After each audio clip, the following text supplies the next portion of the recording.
నేను ఒక్క మాట మీరు సహృదయంతో అర్థం చేసుకోగలిగితే, విన్నవిస్తే నన్ను మీరు విశాల హృదయంతో మన్నించగలరనుకుంటున్నారు.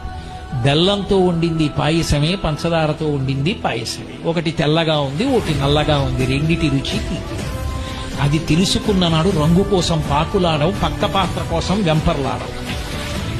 నాలో కనపడనిది ఏది సీతమ్మలో కనపడి నువ్వు చచ్చిపోయావురా, నీ విర్రి కామానికి ఏం చేశావో తెలుసా రావణ అని అడిగింది.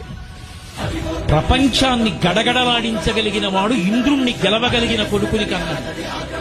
నీ కామానికి పరకాంతని తెచ్చి కొడుకుని యుద్ధానికి పంపి చంపేశావు. నా కొడుకుని, నీ తమ్ముణ్ణి చంపేశావు, కుంభకర్ణుణ్ణి. ఇప్పుడు నువ్వు చచ్చిపోతే నీ తమ్ముడు విభీషణుడు నీ తలకొరివి పెడతాడు. రేపు నీ చచ్చిపోతే నాకు తలకొరివి పెట్టే కొడుకుని మిగల్చకుండా చచ్చిపోయిన దౌర్భాగ్యుడా, నీ కామం నిన్ను చంపింది.